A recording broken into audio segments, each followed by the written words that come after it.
What if I told you that failure isn't a curse, but your greatest untapped superpower? Yes, that gut-wrenching, soul-shaking moment when everything feels like it's falling apart. That's the spark where transformation begins. Think about it. Every breakthrough you admire, every dream that's been brought to life, was born from someone standing knee-deep in failure, unsure if they'd ever make it out. But failure doesn't exist to destroy you. It's there to wake you up. Imagine a seed buried in darkness. It doesn't bloom despite the dirt. It blooms because of it. Failure is the soil where resilience takes root, the pressure that turns coal into diamonds. Failure isn't just a stepping stone. It's the path itself, the unpaved, rocky road that leads to greatness. Yet most of us spend our lives treating failure like a locked door when it's really the key to everything we want. Here's a surprising fact. Did you know that 90% of startups fail? But here's what's incredible. Most of today's billion-dollar companies were founded by people who failed before they succeeded. Have you ever felt like you were one mistake away from giving up?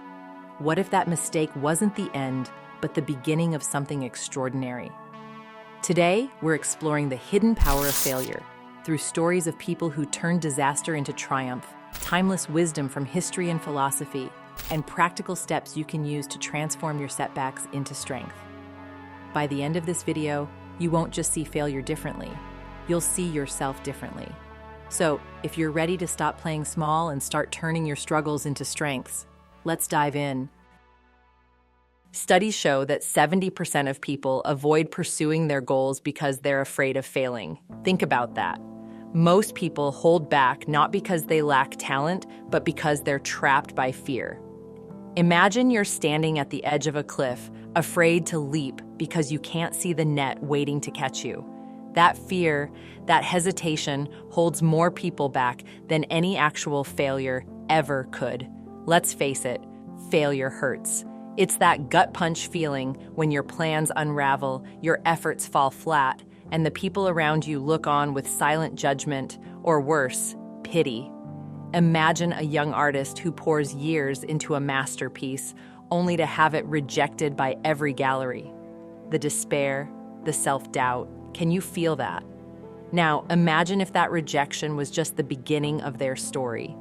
Society conditions us to avoid failure at all costs, to hide our mistakes like they're proof of weakness. But here's the deeper issue. This fear of failure keeps us stuck. It's why we don't take that leap, why we settle for good enough instead of daring to reach for something extraordinary. Failure isn't just losing a job or missing out on a promotion. It's the heartbreak of a relationship falling apart, or the frustration of starting over after a health setback. We're sold the illusion of perfection, the lie that success means getting it right on the first try. But perfection is an illusion that traps us in fear. The harder we chase it, the further we drift from the messy, transformative process that leads to true growth. Have you ever stayed up at night, replaying a mistake in your head, convinced it defined you? Maybe it was a failed business, a broken relationship, or a dream that slipped through your fingers. It's easy to let failure whisper, "You're not good enough." But what if that's the biggest lie you've ever believed? What if failure isn't proof of your limits, but an invitation to expand them? Failure doesn't mean stop, it means start here. Failure isn't the end of the road, it's the map. It reveals the cracks in your understanding, the areas where you can grow, and the path towards something better. Philosophers have been telling us this for centuries. Marcus Aurelius, the Stoic emperor, once wrote, "The impediment to action advances action. What stands in the way becomes the way." Failure isn't just an obstacle. It's a catalyst that forces us to adapt, innovate, and overcome. Nietzsche framed it like this: "That which does not kill us makes us stronger."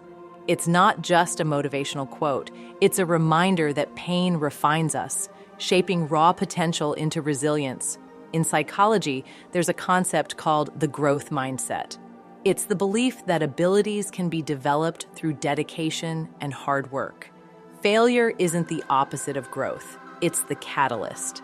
In Japanese culture, there's a concept called kintsugi, the art of repairing broken pottery with gold. The cracks aren't hidden, they're celebrated as part of the object's history. What if we treated our failures the same way?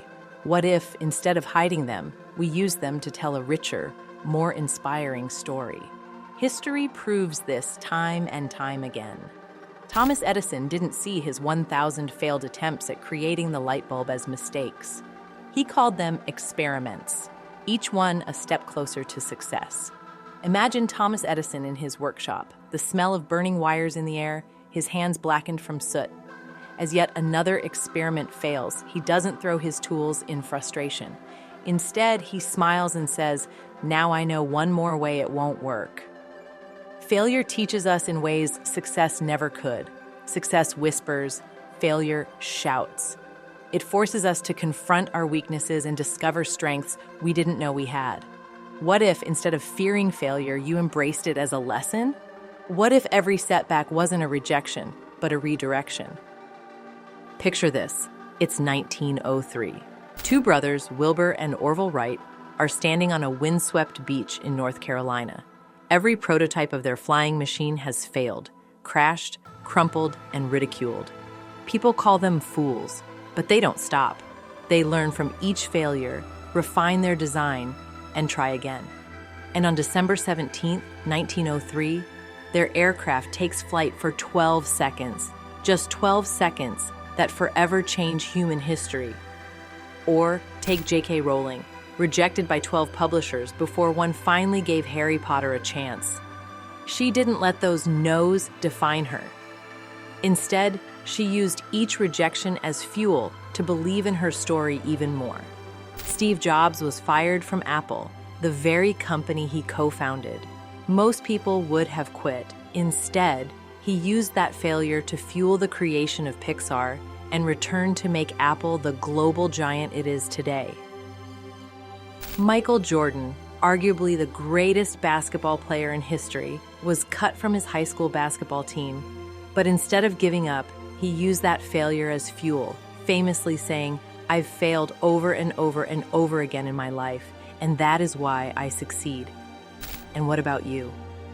Think back to a moment when failure knocked you down. Did you let it break you, or did it build you? Even if you haven't risen yet, that failure was a teacher waiting for you to see its lesson. Here's how you can turn failure into your greatest advantage. 1. Redefine failure.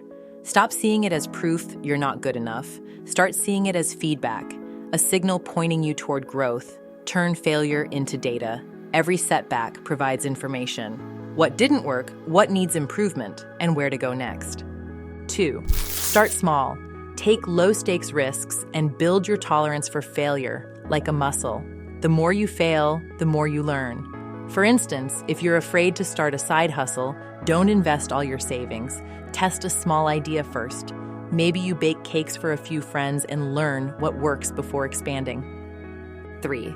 Build a system. After every setback, ask yourself, what went wrong? What can I learn? How can I try again smarter? Here's an exercise. Write down your biggest recent failure, then write 3 things you learned from it. Finally, jot down one small step you can take today to apply those lessons. Keep a failure journal. Write down every misstep, what you learned from it, and how it will guide your next move. This transforms failure from an emotional weight into a tool for progress. Close your eyes and imagine your biggest failure. Now, imagine yourself a year from now, looking back. What's the lesson you took from it? How did it shape you into who you are today? Every time you rise after a fall, you're not just building a skill, you're building you. Here's the truth. Failure isn't your enemy. It's the fire that forges your resilience. Every stumble, every rejection, every no is part of your story, and your story isn't over. Seneca said, "Difficulties strengthen the mind as labor does the body." Every failure is a choice. Let it define you or let it refine you. Failure is like the tide, pulling you back only to propel you forward with greater force. You're not drowning, you're being prepared for the wave of success. You don't need to be fearless. You just need to be brave enough to take the next step. Because failure isn't the end of the story, it's the chapter where the hero begins. And that hero It's you. What's a failure in your life that, looking back, taught you something valuable? Share it in the comments. I'd love to hear your story. If this video resonated, hit subscribe and join Everyday Wisdom for more insights that make timeless ideas practical. And don't miss the next video, where we'll uncover how gratitude can completely change the way you see your challenges. Let's keep growing together.